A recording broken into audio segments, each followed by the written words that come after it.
This episode of The History Guy is brought to you by Incogni.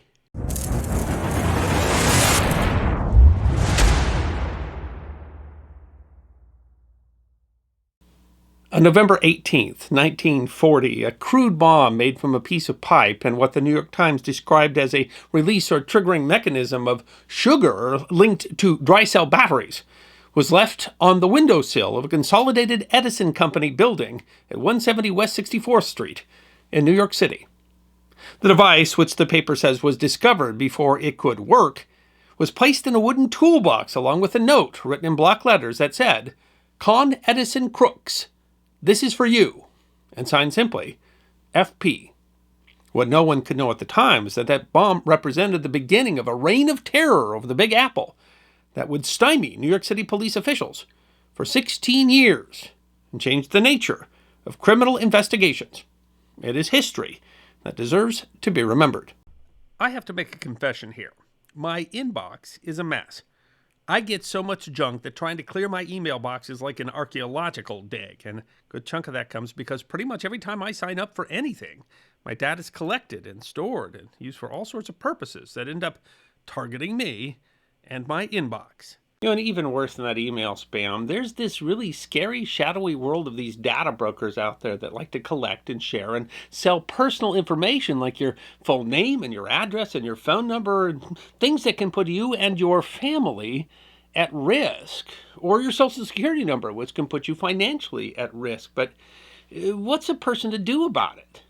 There are privacy laws, and they're supposed to protect you and allow you to make these data brokers remove information that you don't want out there. But who has the time and the know-how to do that? Incogni does. And thank you, Incogni, for supporting the History Guy and sponsoring this episode. And thank you, Incogni, for helping me get control of my personal data. Incogni is an automatic data removal tool that only took me a few minutes to sign up for way back in September, but which has saved me, look here, more than 66 hours of direct effort that it would have taken for me to make all those requests myself. The process continues, and Incogni keeps me regularly updated about the removal requests that are still in progress, and I can already see the reduction in spam and unwanted emails and texts. So make a choice that deserves to be remembered and go to incogni.com/thehistoryguy, use the code thehistoryguy, and get an exclusive offer of 60% off an annual plan. That's incogni.com/thehistoryguy, or use the link in the description, use the code thehistoryguy, and take your data off the market. The crudely made bomb in the toolbox did not initially give a hint as to what was to come. In his 2011 book, The Mad Bomber of New York, Michael Greenberg explains that while it was clear to all that the person who planted the device bore some grudge against the company, record-keeping at Con Ed made identifying a suspect all but impossible, as records were scattered about in several company buildings, vaults, and warehouses. Encyclopedia Britannica writes that police believed that the note's placement suggested that it was never intended to detonate. After a cursory investigation of disgruntled employees and other possible suspects, the police dropped the case. The second bomb was found nearly a year later, on September 24th, 1941, on 19th Street between 4th Avenue and Irving Place. The device bore a strong resemblance to the one from the previous November and was stuffed into a red wool sock. That bomb, too, failed to explode, and police guessed that the target had been the Con Edison headquarters just a few blocks away. The New York Times would later write that the placement of the first two bombs at the Edison Company led detectives to the theory that the man who had made them must have been someone on the payroll, possibly a former employee who had been discharged and harbored bitter resentment with easy access to the building. But just 3 months later, when the Japanese bombed Pearl Harbor, police received a note written in block letters.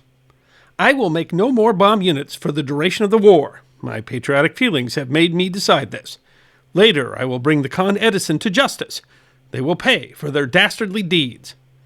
The note was again signed, F.P. In his 2006 book, Minds on Trial, Arthur Charles Ewing writes that while there were no more bombs, notes demanding justice, threatening more bombings, and signed F.P. were received by various New York City businesses until 1946. But then even the letters stopped. But the anger apparently did not. On March 29th, 1951, a bomb exploded in a sand urn used for extinguishing cigarettes in New York's Grand Central Station, near the famous Oyster Bar on the lower level. This was the first time that one of the bomber's devices actually exploded, and it appears the first time that his work made the newspaper. The New York Times reported the next day, an explosion from a small homemade bomb startled many commuters during the rush hour at 5:22 p.m. yesterday in Grand Central Terminal, but no one was injured and there was no panic. The Times reported that the bomb was made of a 4-inch length of pipe, about 1/2 inch in diameter, and contained small nuts and bolts.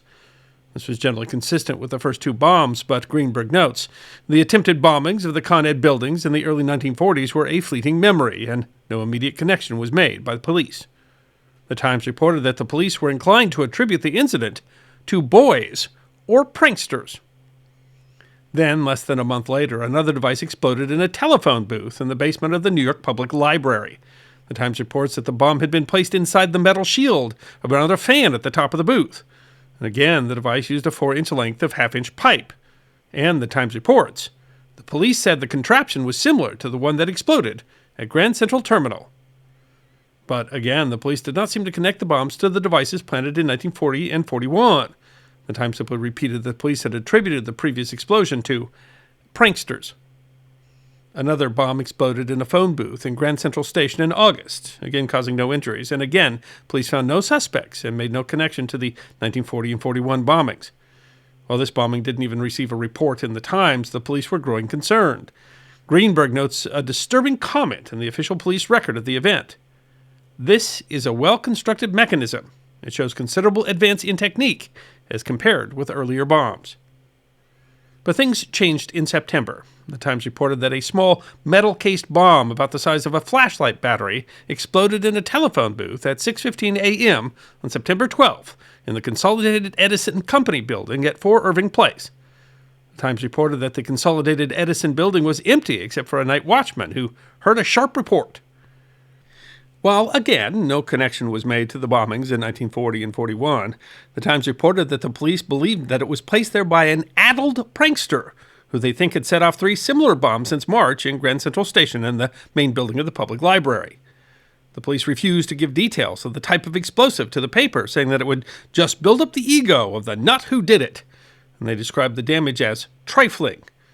And perhaps they were just trying to prevent a panic, but privately police officials realized that the bombs were growing in sophistication and that there was a serial bomber in the city.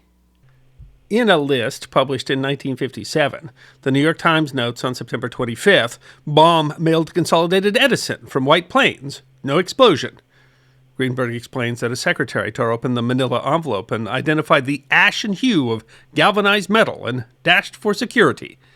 The police bomb squad used all precautions and found, Greenberg notes, all the familiar earmarks of the bomber's handiwork. However, the explosive had been replaced with sugar. But, the Times reported, a worse scare came on October 22nd at 11:15 p.m. as 3,600 persons watched the midnight show at the Paramount in Times Square. A similar bomb was discovered in a men's restroom. The police said it might have injured anyone standing nearby if it had exploded. The bomb had been found, however, because of a block letter note that had been delivered to the New York Herald Tribune. The Times reported that the letter was printed in pencil block letters and read, "Bombs will continue until the Consolidated Edison Company is brought to justice for their dastardly acts against me. I have exhausted all other means. I intend with bombs to cause others to cry out for justice for me." The Times reports that the note continued that bombs had been planted in the restroom at the Paramount and in a telephone booth at Pennsylvania Station. A search of the station revealed nothing. This was a pattern, the Times would note in 1956. He has a habit of placing telephone calls to warn theaters, office buildings, and other places where he has planted a machine without giving its exact location. Sometimes the bombs have been found, sometimes not. The mysterious man has written to newspapers, to the Times, and to the Herald Tribune, warning that he meant to place more. The note made it clear that the perpetrator's motive was related to Con Edison, but Greenberg laments, the universe of individuals bearing some kind of grievance against the power company could number in the tens of thousands. Police and Con Ed were combing personnel files, looking for particularly disgruntled employees, and in a paper published November 7, 1951, the Times was able to report that an ex-Edison worker was held in the bomb case. The suspect was Frederick Eberhardt, a 56-year-old former employee who had been discharged by Edison in 1948 for stealing material. He was tried and acquitted and subsequently sued the company for $75,000 for false arrest. Deputy Chief Inspector Thomas A. Nielsen told the Times that Eberhard had made no admissions to the New York police, but was considered a prominent suspect because of the similarity of his handwriting to that on the notes about the bombs. Eberhard's innocence, however, was dramatically proven when on November 28th, while he was being held for a psychiatric evaluation in Bellevue Hospital, a bomb exploded in a locker in the 14th Street East Side Line subway station. Eberhard was not the only suspect to be accused. The Times wrote in 1956, "The police have never disclosed how many suspects have been investigated, but there were many, all eventually absolved." More bombs exploded or were discovered. 3 more in 1952, one of which injured a theater patron. In 1953, bombs that had been placed in the linings of seats at Radio City Music Hall and Capitol Theater exploded, but caused no injuries, and bombs were placed in lockers at both Grand Central Terminal and Pennsylvania Station. On March 16, 1954, 2 men were injured when a bomb exploded in a lavatory at Grand Central Station, and 4 more people injured in an explosion at Radio City Music Hall on November 7th. The injuries were generally minor. As the Times noted, the bomb planter is certainly dangerous, yet it seems as if by cunning calculation, he puts the machines in spots where they will wreak minimum damage. By the end of December 1956, the man now commonly called the Mad Bomber had placed at least 33 devices, of which 22 had exploded. And yet, despite interviewing many suspects, scouring Consolidated Edison records, checking mental institutions and veterans' hospitals, looking into thousands of court documents in New York City and Westchester County, and taking bomb parts to hundreds of shops in search for the buyer, the Times reported that all attempts came to nothing. One odd theory noted that roughly 1/3 of the bombs were planted on days that fall within 3 days of a full moon, suggesting that the bomber may be what some policemen call a mooner. Placing extra detectives on watch during full moons, however, produced the Times notes. No better luck. In desperation, the New York City police tried something that apparently had never specifically been tried before. They asked Dr. James Brussel, Assistant Commissioner of the New York State Department of Mental Hygiene, to divine from all the information collected by police a kind of portrait of the bomb planter, possibly the first use of what is today called offender profiling. Brussel created a profile of what Dr. Jason Gideon might call an unsub, or unidentified subject. Single man, between 40 and 50 years old, introvert, unsocial but not antisocial. Brussel said that he would be a skilled mechanic, neat with tools, and egotistical of mechanical skill, contemptuous of other people, resentful of criticism. Despite the profile and all the efforts of police, the Times reported on December 25th, 1956, just before 8 o'clock, the night of December 2nd this year, the bomber's 31st creation went off under a seat in the Paramount Motion Picture Theater in downtown Brooklyn. Again, there was great public hubbub and further desperate effort on the part of the Bomb Investigation Unit and the entire force. But the break came from none of the above. Rather, 25-year-old Miss Alice G. Kelly, a senior office assistant at the Consolidated Edison Company, looking at what the company called dead files, saw a record of a compensation case. She told the Times, "I saw some words that were in the paper," meaning a note written by the bomber that had been given to the New York Journal American, "and I said, I think I have it." 54-year-old George Metesky was a generator wiper for Consolidated Edison, who in 1931 had been injured when a boiler backfire had produced a blast of hot gases that had damaged his lungs. The injury had disabled Metesky, who, after collecting 26 weeks of sick pay, was let go from the company. He filed a workers' compensation claim that was denied because he had waited too long and missed a deadline to file it. He developed a hatred for the company and, residing with his 2 unmarried sisters, began developing his plans for revenge. When confronted by police, Metesky admitted to planting 32 bombs.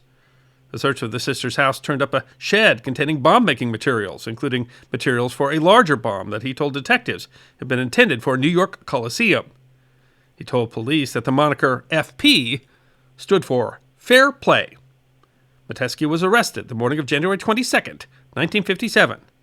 67 years ago, today. Metesky was determined to be a paranoid schizophrenic and legally insane. He was committed to the Matewan Hospital for the criminally insane. Despite causing relatively few injuries, the Mad Bomber terrorized New York City residents for nearly 16 years. Although having previously served in the Marine Corps, Metesky didn't plant any devices during the Second World War for patriotic reasons. Metesky had made police's job difficult by being so meticulous. He was careful to always use common materials that could be purchased at almost any store, purchase them from many different stores. He was always careful to remove all his fingerprints, but police were also stymied by public hysteria, false leads, and false bomb reports, which at one point numbered as many as 50 a day. In May of 1957, Metesky's lawyers appealed the original 1931 decision to deny Metesky his workers' compensation. The appeal was denied. Metesky was critically ill with emphysema, wasn't expected to last long in the mental asylum. Instead, he lived long enough to be released in 1973, lived with his sisters until 1994 when he passed away at the age of 90. Russell's profile of Metesky turned out to be uncannily accurate in certain ways, including predicting Metesky's approximate age, that he might be living with an older female relative, and oddly, that he would be wearing a double-breasted jacket, neatly buttoned, when he was arrested. Now, the original interrogation was in the middle of the night. He was wearing his pajamas, but when asked to change to come down to the station, he put on a double-breasted jacket and neatly buttoned it. And while Russell's profile in the end played little role in Metesky's arrest, it is considered a critical part of the development of criminal profiling as an investigative strategy. I hope you enjoyed watching this episode of The History Guy, and if you did, please feel free to like and subscribe and share The History Guy with your friends. And if you also believe that history deserves to be remembered, then you can support The History Guy as a member on YouTube, a supporter on our community at Locals, or as a patron on Patreon. You can also check out our great merchandise shop or book a special message from The History Guy on Cameo.